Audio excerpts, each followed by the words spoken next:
Hi, everyone. Welcome back to Stories of Strength. I'm Amna, and I'm glad you're joining me today. Now, let's take a moment to talk about something really important, the idea of filling your own cup before you pour it out for others.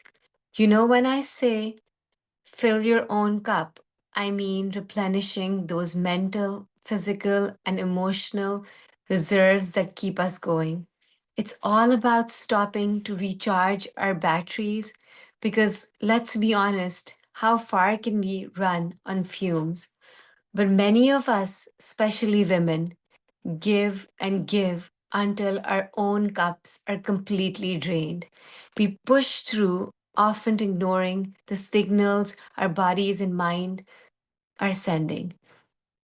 Today, I have with me a fantastic guest, a mindset coach who will help us explore how to prioritize ourselves without the guilt that often comes with it. I have with me Hajra. Assalamu alaikum, Hajra. Assalamu alaikum, Amna. Thank you for having me. Thank you for coming. How are you? I'm good. How are you? I'm good too. Thank you. Acha Hajra, before we get into the topic that we have decided to discuss, could you tell my listeners a little about yourself, please? Yes, sure. I'm basically an NLP master practitioner as well as a certified hypnotherapist. So, I'm basically working as a mindset coach. And majorly, I work with women because my approach is basically integrating the wisdom of Islamic principles to foster personal growth. And I believe that when an individual decides to get strong, they empower not only themselves, but also those around them. And this is especially true for women because I feel that the role that they have in the society, it's the impact that they can create not only on those around them and their families, but also on the community at large is huge. This is basically what I do. Yeah. So can you explain me what does filling your own cup truly means in terms of mental and emotional health? Right. Okay, I'm not filling your own cup. Basically, it's about prioritizing your own well being before trying to take care of others.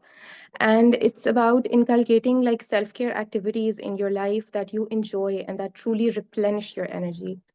It's that could be like sleeping well, eating well, and asking for support when it is needed. It's about connecting with your loved ones, and it's about practicing to stay calm and centered. Right. And yeah. So that's basically what it is. Acha.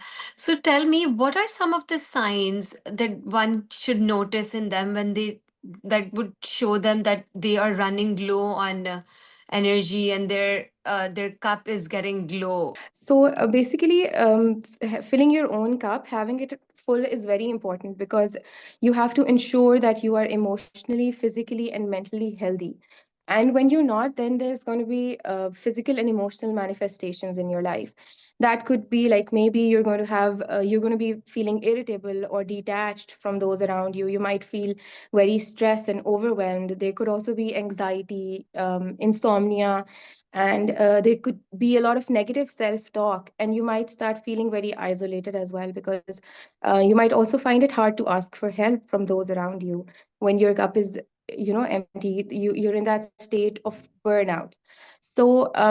What basically happens is that then it becomes very difficult for you to cope with the challenges that life offers. And if you have a full cup, then it becomes easier for you to thrive personally as well as professionally, and you can better support and take care of those around you. And also, you'll be able to maintain your energy and well being and benefit yourself and those who matter when your cup is full. Acha. So my next question, obviously, you spoke about relationships, like I mean, your spouse, your parents, your kids, everybody around you. So when your own cup is not full, how think that impact our relationships? Well, Amna, obviously, there's going to be a lot of impact on your relationships when your cup is not full because when you're not going to be able to be emotionally available for your family, Mm-hmm. right? And whereas when your cup is going to be full, you're going to be your emotional availability increases because you're well rested, you're emotionally balanced, and so that means that you're more present and supportive. You'll be able to listen and engage without being drained. That's one thing. And moving on, this also, like in relationships, when you're burnout and when your cup is uh, empty and you're feeling drained, so that also leads to resentment. And resentment builds when your needs are constantly being overlooked, right? And you're not prioritizing your well-being, which means that this when you start taking care of your own self and putting in your cup first, this is going to reduce codependency, like, which means that you're not going to be relying on others for validation or happiness. And that's going to lead to more fulfilling connections, because at the end of the day, no one is responsible for your happiness but you. So that's when you start taking charge of your life, and it just shifts, because your focus shifts from blaming to taking responsibility and charge of your life, right? And moreover, you'll be able to set a very positive example, especially if you're a mother. Obviously, you're going to be setting a very positive and good example for your kids, because you're going to Mm-hmm. be inspiring them to do the same. And there's going to be a culture of mutual respect and self-care in relationships, I feel. And in relation when we're talking about relationships, moreover, I think when your energy and your patience is enhanced, there's going to be a really positive impact on your relationships then as well, because you'll be able to manage challenging situations calmly, because due to your emotional regulation, you will be able to handle, you could say, misunderstandings and conflicts with grace instead of being overwhelmed by them. And moreover, there's going to be a lot of empathy and understanding also, because when there's a calm and fulfilled state of mind, that equals to, like, you're going to have patience with other people's flaws or struggles or mistakes. So in terms of whether it's in your personal relationships, whether professionally, when you have to deal with people in life, obviously no one is perfect and everybody comes with their own shortcomings. So it's going to become easier for you to deal with all of those things with patience and grace, obviously. Mm-hmm. And yeah, and then there's going to be improved communication as well, because when there's enhanced clarity and confidence, you are able to express your needs and emotions effectively, right? So ultimately, you are going to be avoiding unnecessary conflict. And when there's mutual respect and when there's better communication, generally you tend to have better relationships, because when you're able to tell the other person exactly what you want and what how, like, certain things are making you feel, that results in better understanding. And if the other person obviously cares about you, there's going to be an improved relationship and strengthened bond, I would say. So Yeah. when I talk about relationships, how do you set the healthy boundaries? You don't want to come across as selfish, but you're still putting yourself first. How do you set that boundaries? Right. Okay, so for to understand this, we need to understand, the first thing that we need to know is what basically is selfishness and self-care. So when we understand that both of them, they may sound similar, because obviously both of them are focusing on yourself, but at the end of the day, both of them are very different. When we talk about selfishness, it's about being excessively concerned for your own needs and desires, and often at the expense of others. Basically, your intention is to prioritize your needs, and you are not regarding others in Mm-hmm. that when there's selfishness. So the impact is generally that the relationships tend to be strained, and there's a lack of trust in that. And the approach is you're ignoring responsibilities and boundaries and feelings of others. Whereas when you're talking about self-care, you are taking actions to preserve or improve your own mental and emotional as well as physical well-being. So over here, your intention is to recharge, heal, and maintain balance. and to Mm-hmm. show up as your best self for others and your own self. And when this is the intention, and when your intention is to recharge, heal, and maintain balance and show up as your best self, then obviously when you're able to communicate this to the other person in, and I would say in an assertive way, and you make them understand. So that's where I think that's how it like it's going to be, because when your cup is not full, when it's like really empty, it makes it very difficult to set boundaries as well. Like some people, they find it very hard to say no, and that is Mm-hmm. ultimately they really don't know what's like basically what I would say is that that when they don't know what when to say no, and they just like out of obligation they just keep on saying yes to things, that ultimately they tend to they tend to like lose all of their energy in tasks and things and people that really don't matter. And at the end of the day, when they're left with those things, like when it comes to your kids and when it comes to those who matter, you are not left with much to give, right. So वहाँ पे जब आपको when you feel के वहाँ पे आप drain हो रहे हैं, और वहाँ पे you with your kids you're losing your patience. So that's like the alarm sign. That's where you have to put your foot down, and you have to understand that this is you have to see where the energy is going. Mm-hmm. And when you're able to do that, that takes a lot of work, I would say, because it requires a lot of self-awareness as well to reach that point. For some people, it's not that easy to say no. It's not that easy to set Yes, boundaries. yeah. It's not, and especially with a lot of like cultural and societal expectations and all of that, Exactly. it does. I would say that yeah, it's not an easy thing to do. Yeah, But especially the with Southeast Asian self-compassion, women like us. I feel it's like so yeah, hard for us, especially that we have like big families around us. We have to like make sure that everybody's happy around us.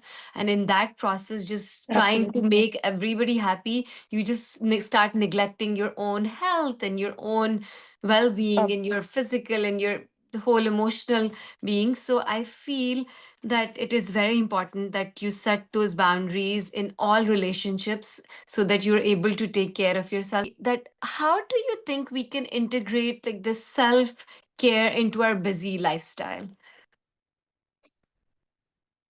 Okay, so how we can do you want me to talk about some activities and rituals that we can Yes, do? yes. Okay, so there are certain things that can really help you with that really count as those things that will help you fill your cup, and Mm-hmm. some certain things that as an NLP practitioner as well, I encourage my clients to do as well, and those activities that can really, make a difference. It's firstly, that's the first and foremost thing that we really talk about is mindfulness. It's about meditation. Um, this is something that is really important, and also from an Islamic perspective when I talk about this, because I believe that learning from the Sunnah of our Prophet sallallahu alaihi wasallam, that's also very important, because he was leading like an we would say that an ideal life in terms of his relationships and in terms of managing so many things, like the work life balance that today we talk about as well. So there are so many things that we can learn, and from his example also we learned that throughout his life he would take out time to go used to go to this cave Hira for meditation, and moreover even through namaz and all of like taking out that time to actually be mindfully present. So I really recommend that you should at least take out 5 to 20 minutes in your daily, where you are just focusing on your breath, and you just simply sit in silence and you observe your thoughts, and you just like be there with yourself.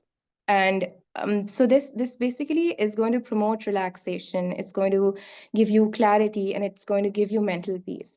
And moreover, you're going to be better equipped at managing stress and anxiety. So this is one thing that I really recommend doing. And moreover, moving on, I talk about physical exercise, like physically engaging yourself in activities is very important. It's very Mm-hmm. crucial for not just your physical, but as well as emotional and mental well-being. So you could go for activities, whatever it feels comfortable for you. You could go for yoga, exercise, because at the end of the day, what this does is it boosts your endorphins, and those are like the feel good hormones. And that ultimately increases your energy and reduces your anxiety and stress.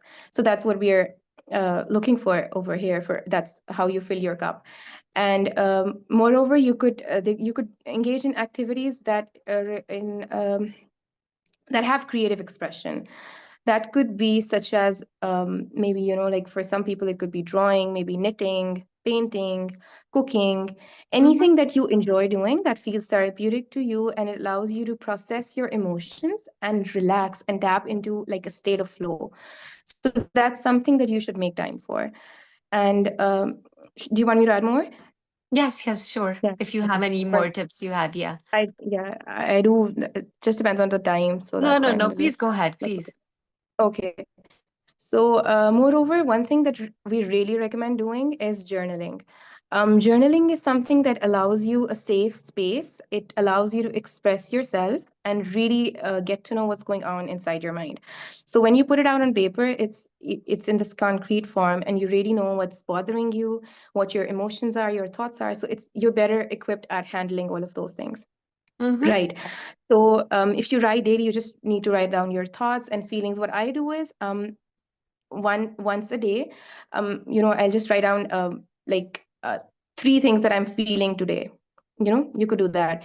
And then like around 3 to 5 things I'm grateful for today. So that also that's called gratitude journaling as well. That's something that shifts your perspective in that moment from like what from lack to abundance, right? So and when you talk about इससे हम कुरान में भी कहते हैं कि तुम शुक्र अदा करोगे तो मैं तुम्हें और दूंगा. Mm-hmm. So when you're actually integrating this into your life as well, where you're basically being grateful for the blessings that you have and you're focusing on them. That's what, because in NLP terms also we talk about where focus goes, energy flows. So this is also something that will really help you.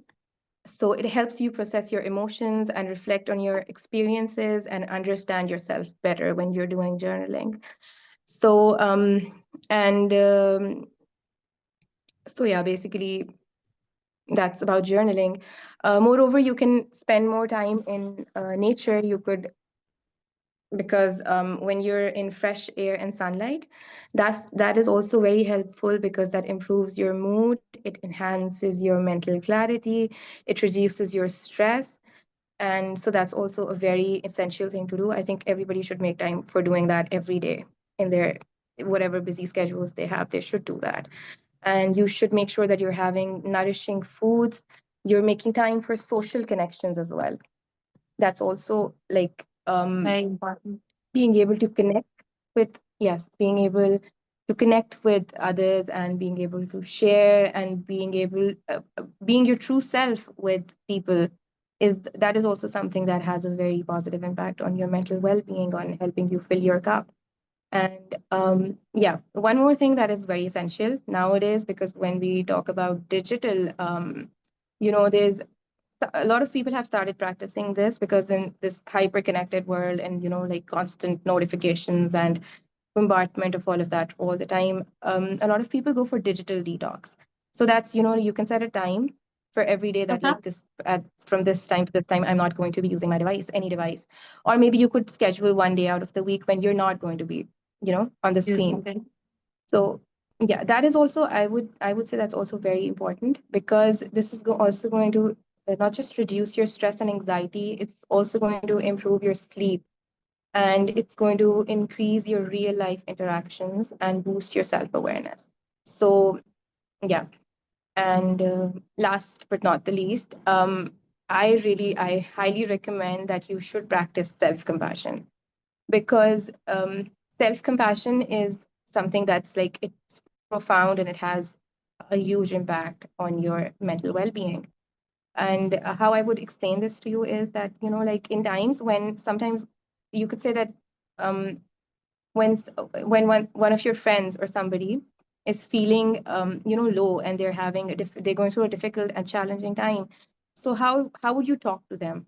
You're going to be kind, and you're going to be very, nice and considerate towards them. You're going to tell them, "Okay, it's okay, it's going to work out," and you're going to have a lot of positive things to say at that time, right? So what self compassion is basically that you speak kindly to your own self as well, that you are very, your self talk, the way that you talk to yourself, that should be very kind. You should be able to acknowledge your worth, and you should be able to give yourself the same love and care that you would give to a close friend. So this is something that really helps counteract the negative self-talk, and it improves your relationship with yourself. You are going to cultivate a positive relationship with yourself. So that's going to be profound for filling your cup. Wow, what an incredible conversation we just had. A huge thank you to Hajra for sharing your valuable insight in how to prioritize ourselves without the guilt. I hope you all found some practical tips and inspiration to start filling your own cups. Remember, it's okay to take a step back and focus on your own needs. It's not selfish. Please follow, like, and share your feedbacks. Thank you. See you next time.